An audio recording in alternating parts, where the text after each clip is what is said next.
What is going on, guys? Today we're hooking Gengar up. We're putting this Garrett Intercooler on my Focus ST. Guys, let's get right into it.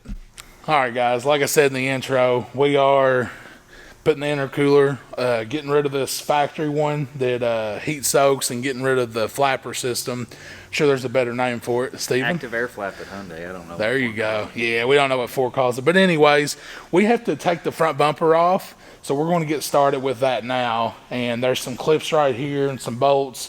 We'll take you step by step. So guys, let's get this bumper off. All right, guys. So the first thing I'm going to do, this hood cable has to come off because this is going to come with this. So let's see if we can, oh yeah. Not so bad at all if I can get my big fingers to work. Okay, we're going to lay that off to the side. Yeah, like this just, look, if you stretch this out, little cable will lay right in there and that's how it hooks in.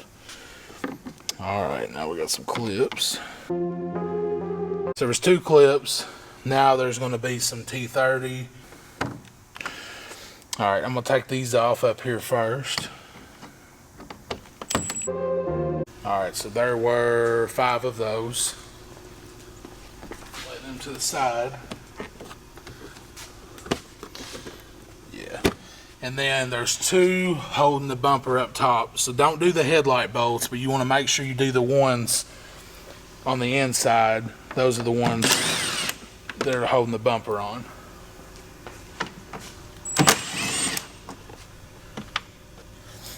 And guys, if you haven't seen this sweet DIY Galaxy paint engine cover video, I'm going to link it right here. Make sure you check that out. I'm pretty proud of that. So that's got the top all loose. So you now can see I'm how gonna pulling away from the headlight there. So now we gotta get the sides. So I'm actually gonna take the splash shield off first, and then maybe we can expose some more stuff. So, all right, there's quite a few clips under here, and I'm going slow because I don't want to break any. So you push the wheel in, get clearance. Yeah, there's a bolt here. There's a push clip here. And then there might be one more thing. There's a bolt right there. Yeah, there's 2 bolts and a clip that I seen. Yeah. So let's see if we can see this on camera. Focus. There's 1 bolt. And I have no light on me, but there's a bolt here, trust. And then the push clip goes up at this seam. So it pushes up through the seam here. Maybe I can grab a light and get a better picture. There's that push clip. That other bolt. All right, guys. So I got all these these 2 bolts and this clip out. So now the bumper should come off unless there's something underneath holding it that we don't know about. But I'm gonna set the camera up, and me and Steven's gonna take it off together. But there should be some clips right here that you kind of pull away like this, and then there'll be some clips. Yeah, it'll all pop free, but we're going to set this camera up and we're going to get this front bumper off.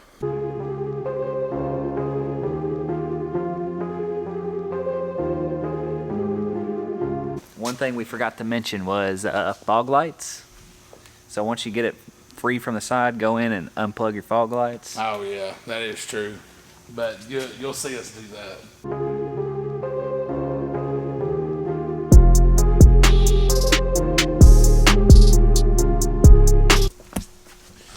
Alright, so there's only one connector for the fog light. It's right here.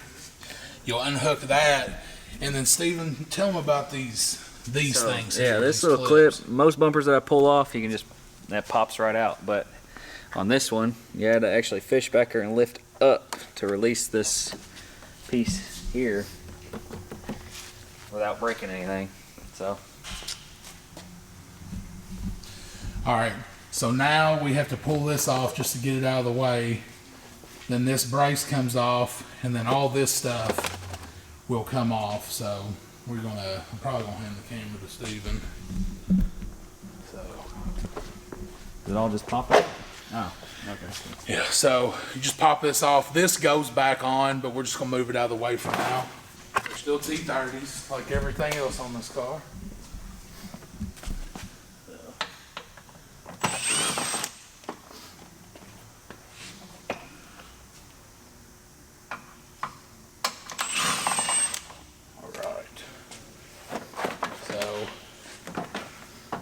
This will not go back on the car. That is part of that air flapper system.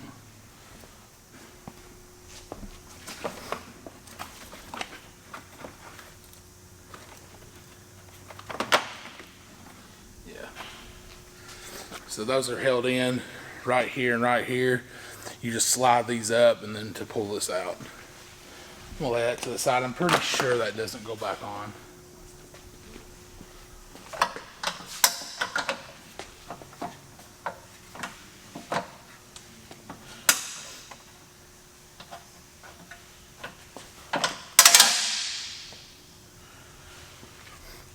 That's held on by these.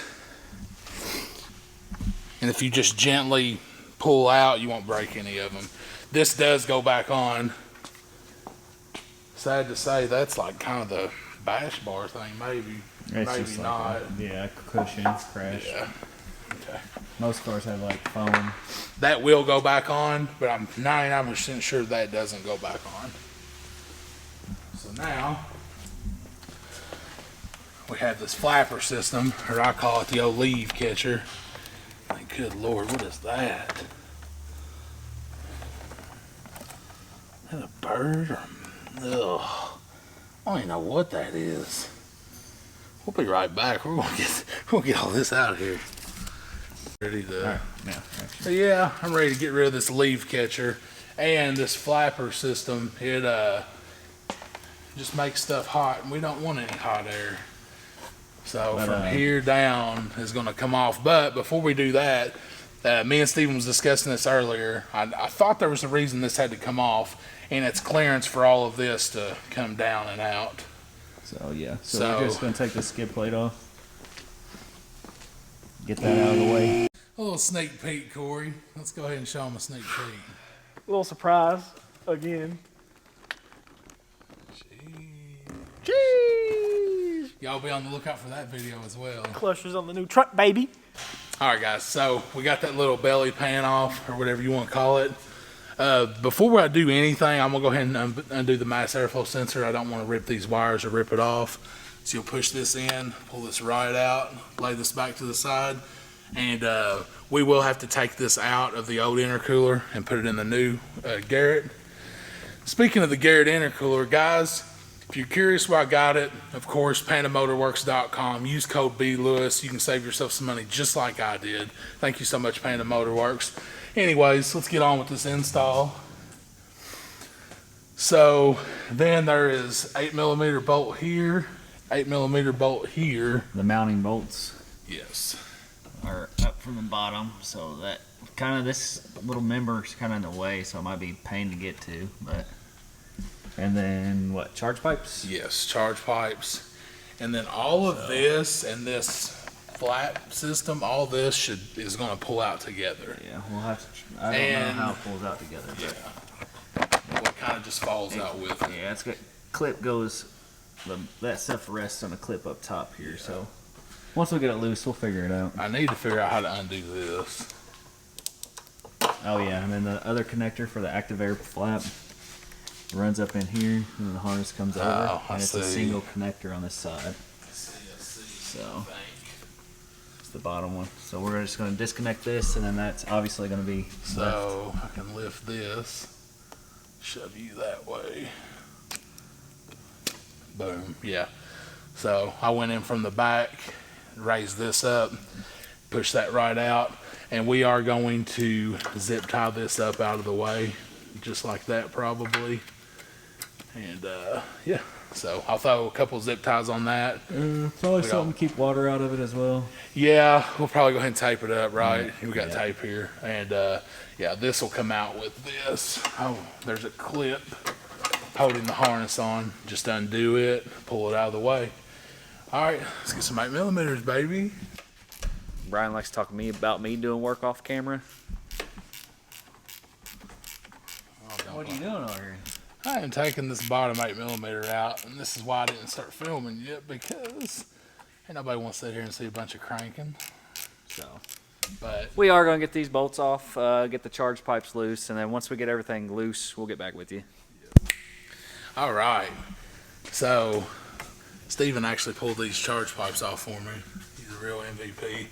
Now these are kind of tight to get off, so what he did, he just took his trim tool and he just worked around this and kind of broke it free, and then it pops right off. But there is a thick lip right here, but be careful, you don't want to poke any holes in these because you don't want any boost leaks.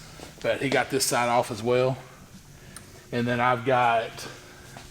there was 2 bolts right here and right here, and then of course there was the clamp that held the charge pipes on each side. They were 7s, not 8s. Keep that in mind. So this should somehow come off. Yeah, so I'm probably just going to set the camera up. Oh, okay, well, that is, Okay, yeah, that's out. The charge pipe just kind of pulls forward and then drops down. Okay, so this very important. Do not pitch this without getting your mass airflow sensor out first. I know. Let's try to get this thing focused. Yeah, if you tap it, it should. Actually, before we go any further, I want to put these boys side by side and get a picture for comparison. It's decent size. And then it's like, bam.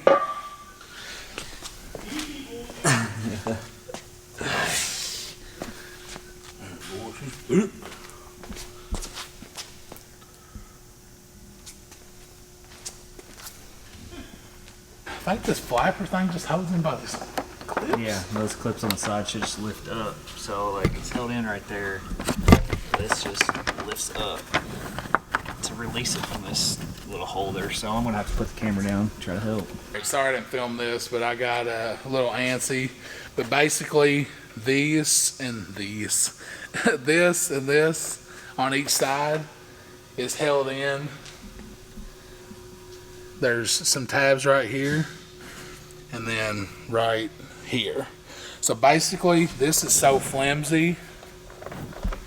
This is so flimsy that you can literally, like, look, I can just do this and I just rip that. So basically, like you can push just in on the push side. in and it'll release itself. Actually, I don't think I'm gonna use the impact for that. Now, it might look.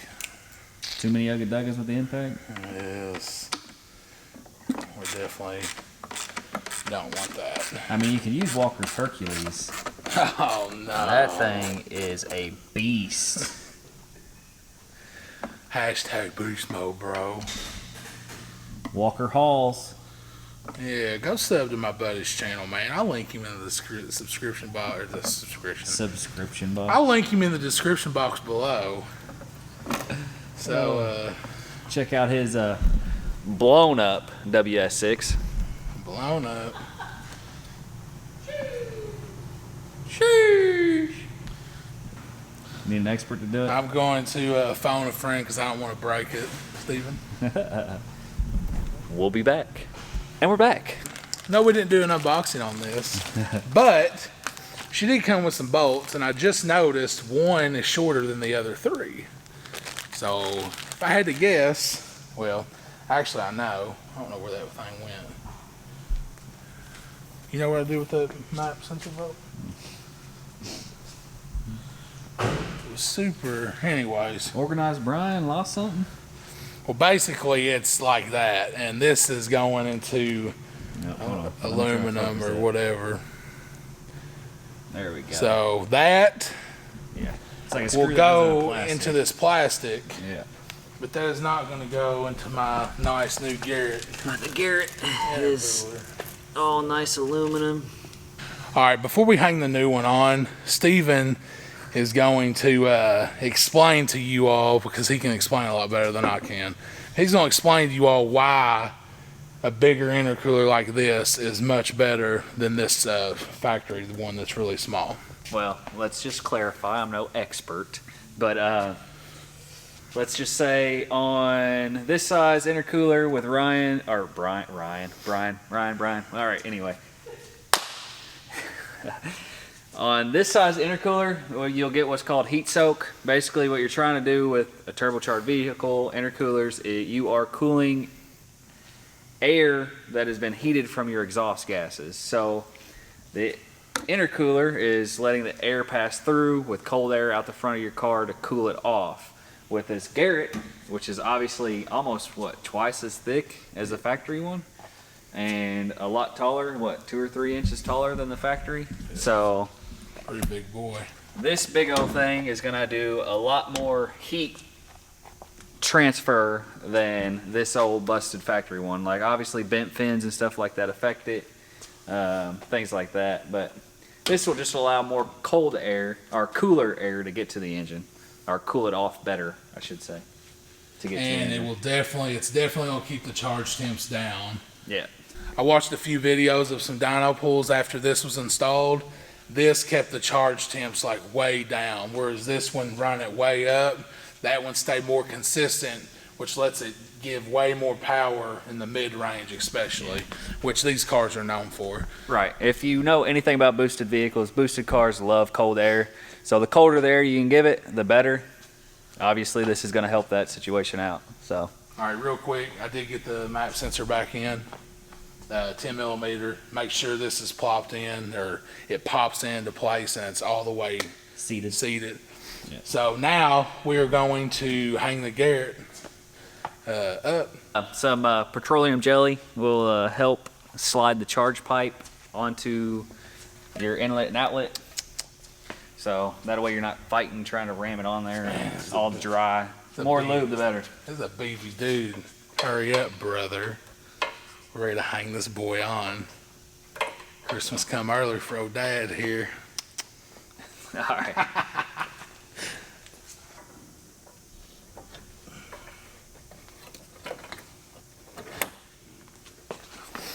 I don't know what's holding me up over here.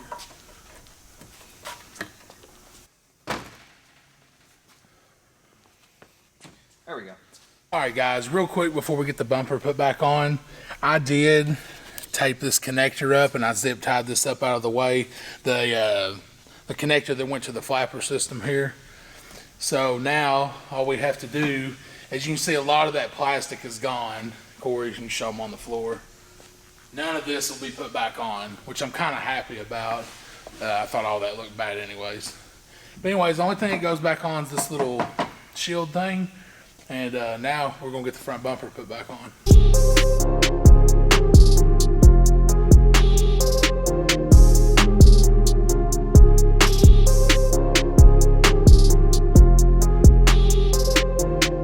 All right, guys, we are finished. I'll do some panning after I do the outro here. But anyways, thank you all so much for watching. Guys, if you're interested in this Garrett Intercooler or anything else I've purchased, make sure you visit www.pandamotorworks.com. Use code BLewis. Guys, make sure you're following crow.media, OBKYRex on Instagram. I'll link our social medias and TikToks in the description box below. There'll also be some Amazon affiliate links. Guys, if you click on anything and purchase, no extra cost to you, it does help the channel out. Guys, please make sure you're subscribed. It's the best way to help the channel out. Make sure you hit the thumbs up. Make sure you got the bell on to turn on all the notifications so you get notified every time we upload some awesome content. Guys, until next time.